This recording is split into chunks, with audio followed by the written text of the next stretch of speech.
ఆర్మూర్లో ఒక Buddar Khan Pandu alias Jeevan Reddy press meet పెట్టిండు. ఆ ప్రెస్ మీట్లో ఏదైతే మాట్లాడిండో మోర్ దెన్ 95% అబద్ధాలు. దొంగే అంటున్నాడు. అసలు మొదటి దొంగ ఆర్మూర్ నియోజకవర్గానికి జీవన్ రెడ్డి, వాని అనుచర గుణం గుణం. అయితే నిన్నటి రోజు అక్కడ ఉన్న వాళ్ళల్లో కూడా వీడు మాట్లాడుతుండు, కానీ వాళ్ళందరికీ కూడా భయం ఒక పక్కకి. అంటే రేపటి నుంచి నా సైట్ ఏమవుతుంది, నా పరిస్థితి ఏంది, నేను కట్టిన పైసల పరిస్థితి ఎట్లా అనే భయంతోనే అక్కడ ఉన్న వాళ్ళందరూ కూడా ఉండడం జరిగింది. ఆదివారం రోజు ఒక పెద్ద కామెడీ ఆర్మూర్కి పాండు గాంధీ పెద్ద కామెడీ. ఇక దాంట్లో వాడు జనతా గ్యారేజ్ అనే పదం వాడిండు. ఫస్ట్ జనతా గ్యారేజ్ అంటే మనకి అసలు అర్థం అవుతుందా మరి ఏందా నాకు అర్థం కావట్లే. జనతా గ్యారేజ్ అంటే ప్రజలకి ఎవరికన్నా సమస్య ఉంటే ఇంటికి పిలిచి ఆ సమస్యల్ని తీర్చాలి. కానీ పాండుగాడు ఎట్లా అంటే ఎవడైతే ఈయనని నమ్మి వస్తాడో, ఎవడైతే ఈ దొంగని నమ్మి వస్తాడో వాళ్ళందరినీ కూడా ఖతం చేయడమే పాండు గారి కార్యక్రమం. వాడు కుమార్ చికెన్ అన్నాడు, లేకపోతే మూరం అన్నాడు, శాండ్ అన్నాడు, ఇంకా ఆనంద్ హాస్పిటల్, గౌతమి హాస్పిటల్, ఆద్య హాస్పిటల్ అని చెప్పి రకరకాలుగా మాట్లాడిండు. దాంట్లో ఫస్ట్ కుమార్ చికెన్ మాట్లాడినా, ఆయన అన్న హైదరాబాద్లో ఉన్నా అన్న అట్లెట్లా మాట్లాడతాడన్నా అన్నాడు. అసలు నువ్వు నాకు తెలుసారా బాబు అని అడిగిన. వాడి నంబర్ కూడా లేదు, మా అధ్యక్షుడి దగ్గర తీసుకొని ఆయనకు మాట్లాడినా. దాని తర్వాత ఆనంద్, ఎవరైతే ఈయనకి ప్రధాన అనుచరుడో ఆనంద్ హాస్పిటల్, ఆయనకు ఫోన్ చేసిన. అన్న నేను వారం అయింది వినయ్ దుబాయ్కి వచ్చిన, నేను వచ్చినాక మాట్లాడతా, వాడెట్లా మాట్లాడతాడు నా గురించి అని ఆయన మాట్లాడిండు. ఇక రాకేష్ ఇడ్లీ అన్నాడు, నెక్స్ట్ మొరము ఇస్కా అన్నాడు. ఇయ్యాలటికి కూడా ఆర్మూర్ నియోజకవర్గంలో మొరం ఎక్కడ నడుస్తుంది అంటే ఆయన అనుచరులే నడుస్తుంది. ఈరోజు కూడా యాజ్ ఆన్ టుడే పిప్రి దగ్గర నడుస్తుంది, మధు అనేటైనా నడుస్తుంది. ఆయన ఎప్పుడన్నా కలిసిందేమో కనుక్కోండి. నెక్స్ట్ మాక్లూర్ ఏరియాలో ఒకటి నడుస్తుంది. ఇస్కా అన్నాడు. మనకి హౌలాగానికి ఇస్కా అనేదానికి అసలు మనకి తెలివి ఉందా అని అడుగుతున్నా నేను. పాపం లారీ వాళ్ళు ఎప్పుడన్నా ఒక టన్ను 2 టన్నులు లోడ్ ఎక్కువ వస్తే ఏదైతే గత ప్రభుత్వం కన్నా మన ప్రభుత్వంలో అన్ని విధాలుగా స్ట్రిక్ట్గా రూల్స్ పాటిస్తున్నాం కనుక ఏదన్నా అయితే పాపం వాళ్ళకి లారీ వాళ్ళకి మాట్లాడతా, డిపార్ట్మెంట్ కానీ ఇంకెవరైనా ఉంటే మాట్లాడి 1 టన్ను 2 టన్ను ముందు వదిలేయండి. ఎందుకంటే చాలా పనులు ఉన్నాయి, ఇందిరమ్మ ఇండ్ల పనులు ఉన్నాయి, ప్రభుత్వం సంబంధించిన అభివృద్ధి పనులు ఉన్నాయి, ఇసుకని వదిలేయండి అని చెప్పి చెప్తాం.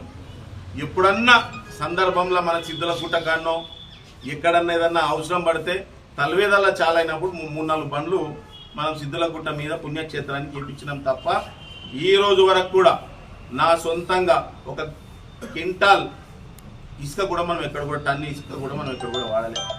ఇక మొరం అంటావా ఎప్పుడైనా పక్కకు బురదైందని చెప్పి 2-3 ట్రిప్ల మొరం ఒప్పించినా కావచ్చు తప్ప నేను ఇప్పటి వరకు కూడా ఎటువంటి అన్యాయం చేయలే. యాక్చువల్గా నేను మాట్లాడద్దు, మా నిజామాబాద్లో మా జిల్లా నాయకులు చెప్పారు, ఇక చిల్లర గారి గురించి నువ్వెందుకు మాట్లాడుతావు వినయ్, మనం నాయకులతోనే మాట్లాడించే అని చెప్పారు వచ్చే క్రమంలో. కానీ వాడు మాట్లాడిన విధానం చూసి నేను మాట్లాడితేనే మళ్ళొక్కసారి వాడు కానీ వాని పక్కకున్న తొత్తులు కానీ మళ్ళొక్కసారి మాట్లాడారని చెప్పి నేను తీసుకోవడం జరిగింది. 2019 ఎలక్షన్ల లోకల్ బాడీ ఎలక్షన్ల 50 మంది ఎంపీటీసీలు ఉంటే నేను బీజేపీ ఉన్నప్పుడు 15 ఎంపీటీసీలు గెలిచిన, 1 జెడ్పీటీసీ గెలిచిన, 6 కౌన్సిలర్లు గెలిచిన. నీకు దమ్ముంటే జీవన్ రెడ్డి 2 సార్లు ఎమ్మెల్యే అయినావు కదా, నీకు ఛాలెంజ్ చేస్తున్నా, నీకు దమ్ముంటే నువ్వు 15 ఎంపీటీసీలు, 1 జెడ్పీటీసీ, 6 కౌన్సిలర్లు గెలిస్తే నేను రాజకీయ సన్యాసం చేస్తా అని చెప్పి సందర్భం జరిగింది. ఇది రాజకీయ సన్యాసం చేస్తా. నేను కిందికి వెళ్ళి మెట్టెక్కి వచ్చిన, నా మెట్లు వాడు కట్ చేసుకుంటూ వస్తుండే. ఎవడైతే నా ప్రధాన అనుచరుడు ఉన్నాడో, ఎవడైతే ఆయనతో నాతోని నాతో తిరుగుతున్నాడు అంటే ఆయన తీసుకుపోయి జైల్లో పెట్టాలి. ఎవరన్నా నా దగ్గర ఫ్లాట్ కొంటే వాడిని తీసుకుపోయి బెదిరియాల. వాని పైసలు మళ్ళీ నేను వాపస్ ఇస్తేనే ఆయనని వదిలేస్తాడు. సపోజ్ ఎవరన్నా నాకు ఇంట్రెస్ట్కో రూపాయి ఇచ్చిర్రనుకో వాన్ని బెదిరియాల. ఇట్లా 2016 ఆగస్టు నుంచి మొన్న మా ప్రభుత్వం వచ్చిన దాకా నేను ఎక్కడ కూడా కన్స్ట్రక్షన్ చేయలే. 2004లో కన్స్ట్రక్షన్ స్టార్ట్ చేసిన 2014 వరకు అరే జీవన్ రెడ్డిగా నీకు చెప్తున్న బింద్రా బోచరీకే 2014 వరకు 18 ప్రాజెక్ట్ చేసిన. 2014 నుంచి 23 ఎండింగ్ దాకా ఒక్క ప్రాజెక్ట్ చేయలే. వాడు యువంతో కూర్చున్నా ఎక్కడ పోయి మాట్లాడినా మళ్ళీ వాడిని అష్టదిగ్బంధం చేస్తాడు, వాడిని బెదిరిస్తాడు. అయినా సరే భగవంతుడు నాతో ఉన్నాడు. నేను ఇన్ని పుణ్య కార్యక్రమాలు చేసినా కనుక భగవంతుడు ఏదో ఒకటి చేస్తాడని చెప్పి ముందుకు పోతూ వచ్చిన. నేను ఒకటే కోరుకున్నా, జీవన్ రెడ్డి అనే నా కొడుకు ఈ ఆర్మూర్కి వెళ్ళి తరిమి కొట్టాలనుకున్నా. బరాబర్ వాడిని 3వ స్థానానికి పంపించిన. ప్రజలు చాలా సంతోషంగా ఉన్నారు. గత 2 సంవత్సరాలుగా ప్రజలు, ఆర్మూర్ ప్రజలు, మీడియా మిత్రులు కానీ ఎవరైనా సరే అధికారులు కానీ చాలా సంతోషంగా ఉన్నారు. మా ముఖ్యమంత్రి గారు చెప్పారు 6 గ్యారెంటీలతో పాటు రాష్ట్రంలో స్వేచ్ఛ ఇచ్చినామని చెప్పారు. రాష్ట్రంలో ఎక్కడొచ్చిందో నాకు తెలియదు కానీ నా నియోజకవర్గ ప్రజలకి స్వేచ్ఛ అనేది నాకు కనబడుతుందని చెప్పి ఈ సందర్భంగా తెలియజేస్తున్నా. మీరు కూడా రేపటి నాడు ఎక్కడన్నా మీకు నిజంగా వినయ్ రెడ్డి చేసింది ఏదన్నా తప్పులుంటే సరాసరి నా దగ్గర తీసుకురావాల్సిందిగా మిమ్మల్ని కోరుతున్నా. నాదొకటే, ఆర్మూర్ని అన్ని విధాలుగా అభివృద్ధి చేయాలని చెప్పి ఈ జీవన్ రెడ్డి అనే దొంగని పట్టుకున్నా. ఆ దొంగ ద్వారా సుమారు నేను 10.5-11 కోట్ల రూపాయలు 2010 నుంచి 2014 ఎమ్మెల్యే ఎలక్షన్ దాకా పెట్టిన. 2013లో న్యూ ఇయర్ సంతోష్ ఎవరైతే కేసీఆర్ దత్తపుత్రుడు ఉన్నాడో, కవిత ఎవరైతే మాజీ పార్లమెంట్ సభ్యురాలు ఎమ్మెల్సీ ఉందో, నా ఫామ్ హౌస్గా వాళ్ళు న్యూ ఇయర్ సెలబ్రేషన్ చేసుకున్నారు. అది నాది. వీడు చెప్తాడు మీ నాన్న ఎట్లా పెట్టిండో, పీవీఆర్ అంటే ఏంటది, పీవీఆర్ అంటే పైసా వసూలు రెడ్డి అట. ఆడు ముండ కొడుకున్నా నువ్వు ఎన్నోసార్లు కాళ్ళు మొక్కిండు. ఒకవేళ ఇట్లా వస్తే కాళ్ళు మొక్కి పక్కకు కూర్చుంటుండే. వాళ్ళ తల్లి కానీ వాళ్ళ ఇంటోళ్ళు కానీ వాడిని ఏ రోజు నమ్మలే. వాని సొంత తమ్ముడు నమ్మలేదు బ్రదర్స్, సొంత తమ్ముడు. నేను ఎలక్షన్ సమయంలో నేను ఎప్పుడన్నా ఎలక్షన్లో ఏదన్నా హైదరాబాద్లో అడ్జస్ట్మెంట్ కోసం హైదరాబాద్ పోతే నేను వచ్చేదాకా ఇస్తరాకులు ఉండేవి. బియ్యం అయిపోయినాయా, బియ్యం ఉండదు. అంటే వాళ్ళు ఏ ఫీలింగ్ ఉంటారంటే వినయ్ రెడ్డి పోటీ చేస్తున్నాడు ఫీలింగ్లో వాళ్ళ తల్లి కానీ పెళ్ళాం కానీ ఇంకొకళ్ళు కానీ ఉంటారు. ఇక వాళ్ళ తమ్ముడైతే వారం రోజుల దాకా ఎలక్షన్లు ఉన్నాయంటేనే మెల్లగా స్మెల్ వచ్చింది. అరే ఈ అన్నగాడు గెలిచేటట్టున్నాడు అని చెప్పి వాడి ఇంటికి మెల్లగా పొద్దున 4:30కి లేచి బొట్టు పెట్టుకొని గుడికి పోయినట్టు డ్రామా చేసి 6-7 పేపర్లు పట్టుకొని మన ఇంటికి వస్తుండే, జీవన్ రెడ్డి గారి ఇంటికి వస్తుండే. అయితే ఎందుకు చెప్తున్నా అంటే వాళ్ళు వాని తమ్ముడు కానీ వాళ్ళు కానీ ఇంకెవడన్నా సరే నా కాళ్ళు మొక్కినోళ్ళు. నేను వాని కోసం అమ్మిన ఆస్తులు ఈ రోజు మార్కెట్లో నేను కొనాలంటే సుమారు 125 నుంచి 150 కోట్ల రూపాయలు ఈ రోజు నా ప్రాపర్టీ విలువ. నేను ఈ రోజు వరకు కూడా మీకు చెప్తున్నా బ్రదర్స్, రైతు బంధు అంటే ఎట్లా ఉంటుందో నాకు తెలియదు. నాకు 72 ఎకరాలు ఉండే 14 వరకు. ఆ దరిద్రుడు చేయడం వల్ల ఒకటి నేను ఎక్కడైతే హామీలు ఇచ్చుకుంటూ వచ్చినానో అందరినీ పిలుచుకుంటా, సైట్లు అయితే సైటు, భూమి అయితే భూమి, ఇంకోటి అయితే ఇంకొకటి అన్నీ ఇచ్చి ప్రతి ఒక్కరిని కూడా క్లియర్ చేసుకున్నా. నేను ఆ దరిద్రుడు ఇయ్యాలకి ఒక 100 మంది పేమెంట్లు ఇవ్వాలా. వాళ్ళందరికీ చెప్తున్నా మీరు రండి, నేను మిమ్మల్ని ముఖ్యమంత్రి దగ్గర తీసుకొని పోతా అని చెప్పి ఈ సందర్భంగా తెలియజేస్తున్నా. భక్తుల గుట్టుంది 16 ఎకరాలు రిజిస్ట్రేషన్ చేసుకున్నాడు రాత్రికి రాత్రి 2016లో. ఇంకొక 16-18 ఎకరాలు పహానీలో లెక్కించుకున్నారు. ఇంకా నేను దాని జోలికి పోలే. వాడు నిన్ననే నన్ను మేల్కొల్పిండు, నువ్వు నన్ను బట్టి వదిలేసినావు, నేను బలాదురు తిరుగుతున్నాడా అని చెప్పి నిన్నటి రోజు నన్ను మేలుకొల్పిండు అని చెప్పి ఈ సందర్భంగా తెలియజేస్తున్నా.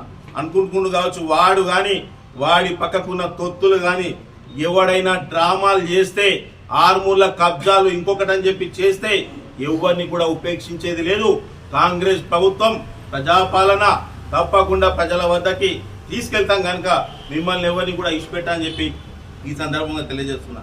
అట్లనే వాడు చెప్పిండు సీసీ కెమెరా అన్నట్ట మున్సిపల్ ఆఫీసులు ఉంటుందట. ఉంటుందా ఎక్కడన్నా? పాసిబుల్ అవుతుంది అట్లా? వాని హయాంలో అయింది కావచ్చు, వాడు ఎక్కడ కావాలంటే అక్కడ పెట్టుకున్నాడు కావచ్చు. మా హయాంలో అట్లా కాదు బ్రదర్. దొంగ నా కొడుక, నీ ఒక్కసారి మాట్లాడేటప్పుడు లిమిట్లో ఉండి మాట్లాడు. నీ పక్కకి ఎవరైతే తొత్తులు ఎవరైతే ఇస్తున్నారో వాళ్ళే పోయి కబ్జాలు చేస్తారు. వాళ్ళ భూమిలలోనే ఇరిగేషన్ భూమి ఉంది, వాళ్ళ దాంట్లోనే ఎండోమెంట్ ల్యాండ్ ఉంది, మాణిక్ బండర్ల ల్యాండ్ ఉంది. మాణిక్ బండర్ల సుమారు 200 ఎకరాలు ఉంది. ఆ 200 ఎకరాలకి అక్కడ ఏదైతే బోరిగాం మాణిక్ బండార్ 2 విలీన గ్రామాలు కనుక దానికి 5 కోట్లు మొత్తం కలిపి 10 కోట్లు ఇచ్చింది మిత్రులారా. ఎంత? 10 కోట్ల రూపాయలు ఇచ్చింది.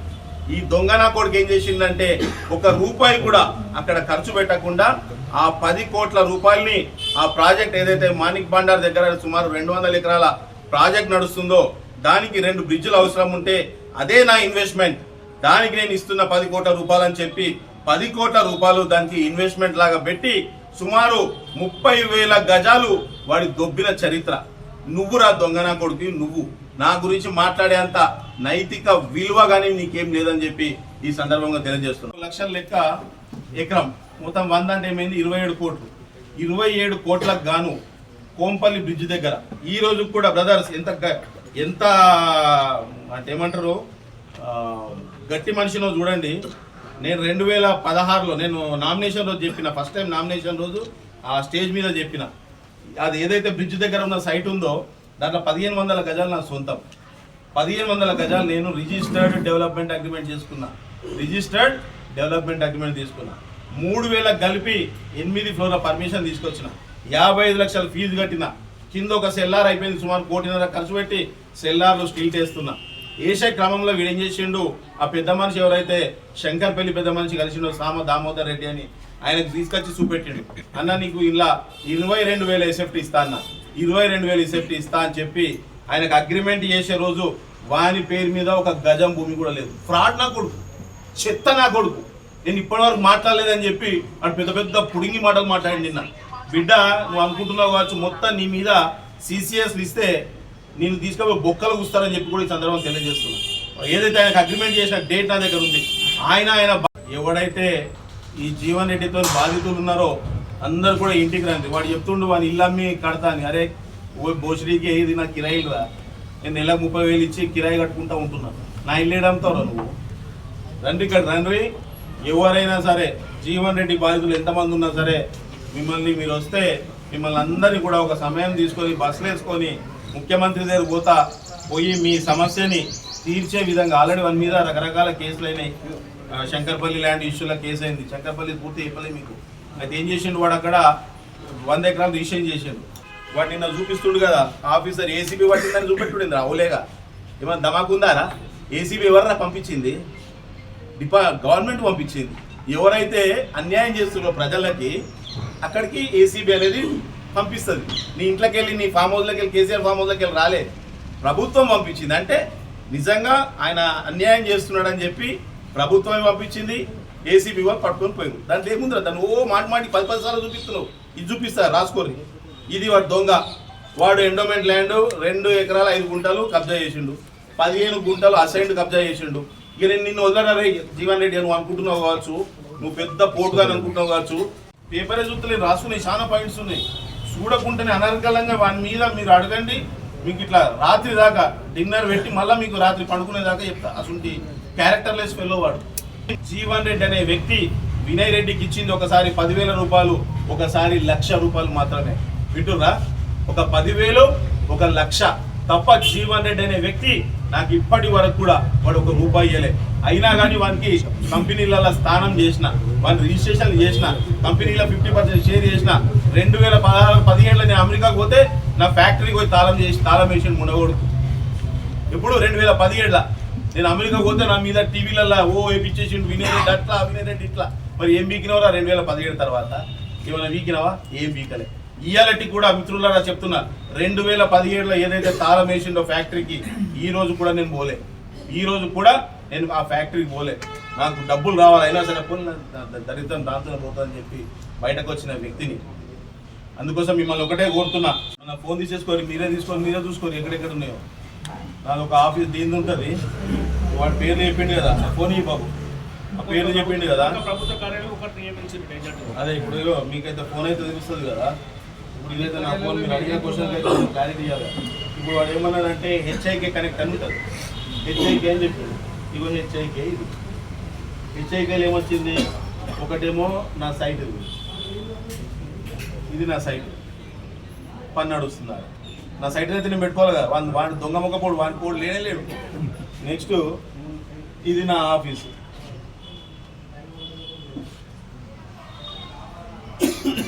లోన్ తీసుకున్నాడు 20 కోట్ల రూపాయలు. దాంట్లో ఈ ఇల్లు కూడా పెట్టిండు. ఏదైతే ఇప్పుడు ఇల్లు ఉందో ఆ ఇల్లుని వెంకటేశ్వర కాలనీ ఇల్లు నిన్న ఏదైతే ప్రెస్ మీట్ జరిగిందో జనతా గ్యారేజ్ అని మాట్లాడుతుండో ఆ ఇల్లుని మార్గేజ్ చేసిండు ఏపీఎస్ఎఫ్సికి. వింటుర్రా? తర్వాత పాపం ఆయన నమ్మి ఎవరైతే ఇందాక చెప్పినా కదా, నమ్మి ఎవడొస్తాడో కసాయి గొర్రెని కోసేసినట్టు వాడు అందరినీ వేసేస్తాడు. అట్లా ఆయన ఎవరైతే దగ్గరికి వెళ్ళి ఉన్నారో వాళ్ళందరికీ దాంట్లో భూమి పెట్టించిండు. అన్నీ చేసేసి దాని మీద పెద్ద మొత్తంలో 20 కోట్ల రూపాయలు లోన్ తీసుకున్నారు. అది ఇవాళ ఎంత ఉంది తెలుసా? 55 కోట్ల రూపాయలు ఉంది. ఎంత? 55 కోట్ల రూపాయలు ఉంది. దానికి మళ్ళీ ఏం చేసిండు, ఆ కింద వాళ్ళ తమ్ముడు వాడు ఉంటాడు, కజిన్ తమ్ముడు, వానికి ఇయ్యాలని చెప్పి ఏం చేసిండు, మళ్ళీ ఇదే ప్రాపర్టీని నాకు తెలిసి ఆయనకు రిజిస్ట్రేషన్ చేసిండు అని చెప్పి నాకు తెలిసింది. దాన్ని మళ్ళీ 25,000 రూపాయలలాగా కిరాయిలో తీసుకుంటున్నాడు అని చెప్పి కూడా వినవండి. నేను కూడా రాను, వాళ్ళ సమక్షంలోనే డ్రా చేయండి అని చెప్పి ఏసీబీ. అది కాకపోతే స్టోరీ చెప్తా కొద్దిగా, ఎందుకంటే చాలా వరకు అందరికి కూడా తెలుసు, తెలియని వాళ్ళు ఎవరైనా ఉంటే తెలుసుకుంటారని చెప్పి. జీవన్ రెడ్డి మాల్ అనేది గత ప్రభుత్వంలో, కాంగ్రెస్ ప్రభుత్వంలో 10 మంది ఒక విష్ణుజిత్ ఇన్ఫ్రా అని చెప్పి ఒక 10 మంది కలిసి దాన్ని తీసుకోవడం జరిగింది. మనిషికి 40 లక్షల రూపాయలు దాని మీద పెట్టుబడి పెట్టి ప్రాజెక్టు పర్మిషన్స్ అన్నీ తీసుకొని వర్క్ స్టార్ట్ చేశారు. వర్క్ స్టార్ట్ చేయగానే పాపం వాళ్ళకి టీఆర్ఎస్ గవర్నమెంట్ వచ్చింది. పాండుగడ్ ఎమ్మెల్యే అయ్యిండు. పాండుగడ్ ఎమ్మెల్యే అయితే ఏం చేసిండు, వాళ్ళని పిలిచిండు, బెదిరించిండు, వర్క్ ఆపేసిండు. ఆపితే ఏమైంది, దానికి వాళ్ళకి ఏదైతే ఆర్టీసీకి కట్టాల్సిన బకాయి ఉందో అది 1 కోటి కాకపోతే 2 కోట్లు అయిపోయింది. ప్రతి నెల 5.5 లక్షలు కట్టాలి. అదేమైపోయింది, సుమారు 2 కోట్ల పైన అయిపోయింది. వాళ్ళందరూ ఏం చేసిరు, ఒకరోజు వీళ్ళ దగ్గర పోయింది. మరి ఎట్లా చేద్దాం జీవాని, ఇదంతా మరి ఇట్లా ఉంది పరిస్థితి, 2 కోట్ల రూపాయల పైన బకాయి ఉంది. బకాయి ఉంది కనుక జర ఏదన్నా చెయ్యు అంటే మీరు వెళ్ళిపోండి, మీకు 40 లక్షల రూపాయలు ఇస్తా అని చెప్పి వాళ్ళందరినీ కూడా బయటకు పంపించేసి ఆ కంపెనీలో వాడి భార్య వాడు ఇంకెవరు ఉన్నారో దాంట్లోకి ఎంటర్ అయ్యి వాళ్ళకు ఒక్కొక్కరికి కూడా 1 రూపాయి ఇవ్వలే. ఆ 10 మందికి ఒక్కొక్కరికి కూడా 1 రూపాయి ఇవ్వలే. వాళ్ళు ఆల్రెడీ బాధితులు. వాళ్ళని జనతా గ్యారేజ్ పోవాల్సిందిగా కోరుతున్నా. అట్లనే నియోజకవర్గంలో చాలా మంది సర్పంచులు కానీ నాయకులు కానీ ఎలక్షన్ల సమయం కానీ ముందు సమయంలో కానీ 50 లక్షల నుంచి 1 కోటి నా దగ్గరికి ఎప్పుడన్నా ఒక దగ్గర ఏదో సందర్భం కలుస్తారు. కలిసినప్పుడు పాపం వాడి పరిస్థితి ఘోరంగా ఉంటుంది. అయినా నేను అడుగుతా, బ్రదర్ ఎంత నీకు ఒక 10-15 లక్షలు ఇచ్చేది ఉంటుందా అని అడుగుతా. అలా ఫేస్ బట్టి అడుగుతా, రీడింగ్ బట్టి 50 ఇవ్వాలన్నా అంటే అవునన్నా వాస్తవం 50 దాకా ఇవ్వాలన్నా, ఇంకా ఇంట్రెస్ట్ వేస్తే ఇంకెక్కువ అవుతుంది అన్న అంటారు. వాళ్ళందరూ చెప్తున్నా జనతా గ్యారేజ్ దగ్గర పోతారా, లేకపోతే నాతో పాటు కలిసి ముఖ్యమంత్రి దగ్గర రండి, మీ సమయం తీసుకుంటా, మిమ్మల్ని ముఖ్యమంత్రి గారికి చెప్తా, ఇగో ఇసుంటి దొంగన కొడుకు 6 మూలు ఉన్నాడు, వాడిని బయట దిగనీయకన్నా వాడిని తీసుకుపోయి జైల్లో పెట్టమని చెప్తా అని చెప్పి ఈ సందర్భం తెలియజేస్తున్నా. సుమారు 50 కోట్ల నిధులు తీసుకొచ్చిన వాడు ఏమంటాడంటే గత మీ నిధులు అంటాడు. ఏ ఒకటి రవి పైసలు ఇవ్వలేదు కదా, మీ బాపు ఇప్పటికే 1,05 కోట్ల రూపాయలు బాకీ పెట్టిపోయిండు. ప్రజలు ఏదైతే వర్క్స్ చేసినవి ఉన్నాయో అవి కడుతున్నాం. నువ్వు ఏదైతే ఉద్యోగస్తులకు బాకీ పెట్టిపోయినావు, నిన్నటి రోజు 700 కోట్లు, నిన్నగాక మొన్న 700 కోట్లు బాకీ కట్టినాం. ఏదైతే కేసీఆర్ చేసిన అప్పు అవన్నీ కూడా కట్టుకుంటూ వస్తున్నాం. ఈ పాండువాడు ఏమనుకుంటున్నాడు, ఏదో పెద్ద పుడింగ్ అనుకుంటాడు, ఆడికి పోతాడు, ఆ పైపులో కూడా ఫోటో దిగుతాడు. నువ్వు ఇచ్చింది ఏంది, చేసింది ఏంది, ఇప్పుడు ఇవ్వాల్సింది మేమే కదా. నీ ఇచ్చే కాడికి పని అయిపోయి ఉంటుంది ఎప్పుడుకో. ఇప్పుడు ఏది ఇచ్చినా ఏది చేసినా మన ప్రభుత్వం ఉంది. ఏదైతే గతంలో లాగా ఇష్టం వచ్చినట్టు ఖర్చు పెట్టే పరిస్థితి లేదు. ఎందుకంటే 8 లక్షల కోట్ల అప్పు ఉంది. గతంలో వీడు పాండుగడ్ ఎమ్మెల్యే అయినప్పుడు ఏడాదికి 6,000 కోట్లు కడుతుండే ప్రభుత్వం.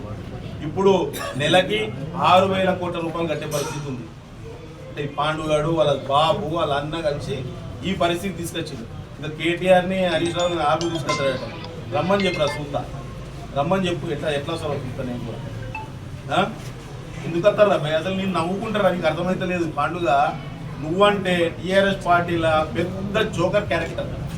ఇంకా నేను ఏం కోరుకుంటున్నా అంటే కవితకి ఇట్లా నచ్చి దీని గురించి అందరి మీద చదివిపోయింది కదా, ఈ పాండు మీద ఒకసారి చదివితే మంచిగా ఉందని కోరుకుంటున్నాను.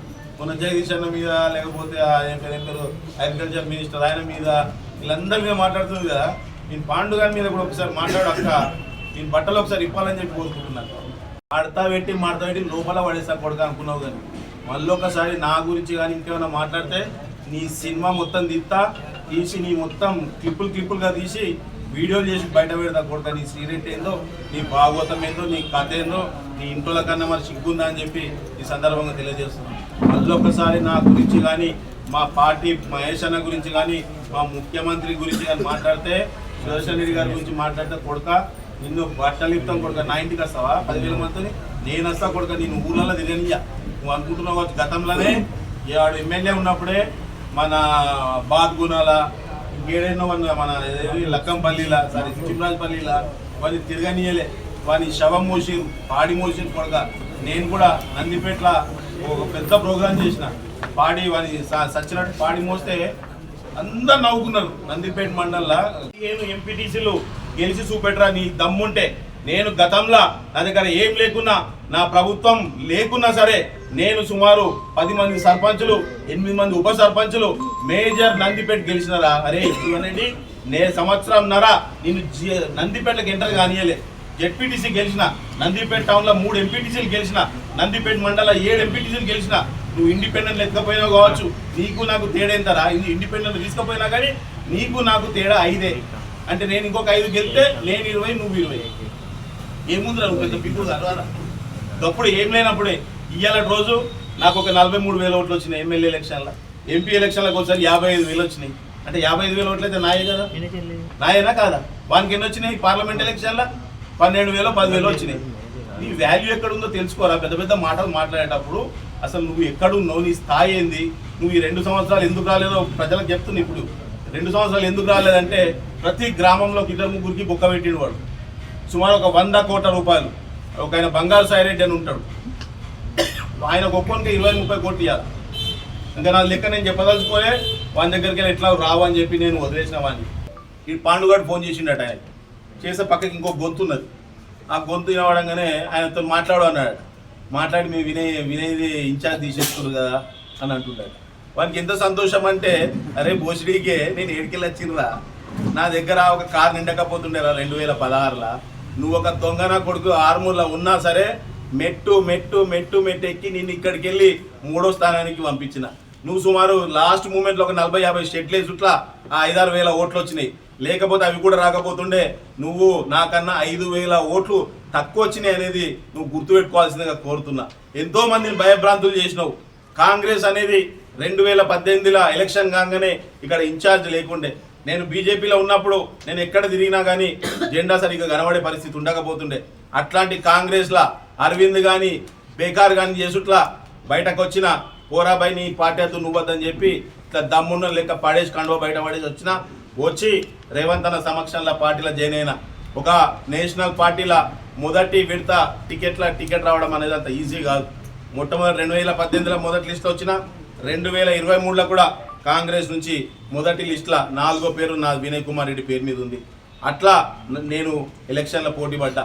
ఎప్పుడైనా సరే ఎవడన్నా కాంగ్రెస్లోకి పోతున్నాడు అనగానే వాడిని కాంగ్రెస్ పోనీయాడు, వాడే బీజేపీలోకి తోలుతాడు. చాలామంది మీరు చూసుకోరు, ఎవరన్నా నాకు అనుకోర్రి, చాలామంది నీ బీజేపీలోకి పంపించిండు. కాంగ్రెస్లోకి ఎవడన్నా వస్తున్నాడు అంటే వాడిని భయపెట్టించో ఇంకోటి చేసో రేపటి నాడు నేను ఓడిపోయినా కానీ నా ప్రభుత్వం ఉంటుంది, బిడ్డని సంగతి చూస్తా అన్నాడు. వానికి మొత్తం నా మీదనే భయం, నన్ను ఎట్లా ఓడగొట్టాలనేదే భయం.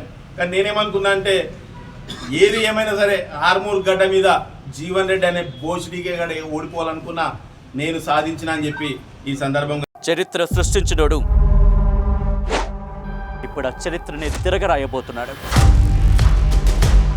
అబద్ధాల గోడల్ని బద్దలు కొట్టి నిజాలను రాగా మీ ముందుంచబోతున్నాడు. నిజమైన వార్తల కోసం వెంటనే డౌన్లోడ్ చేసుకోండి రా యాప్ని.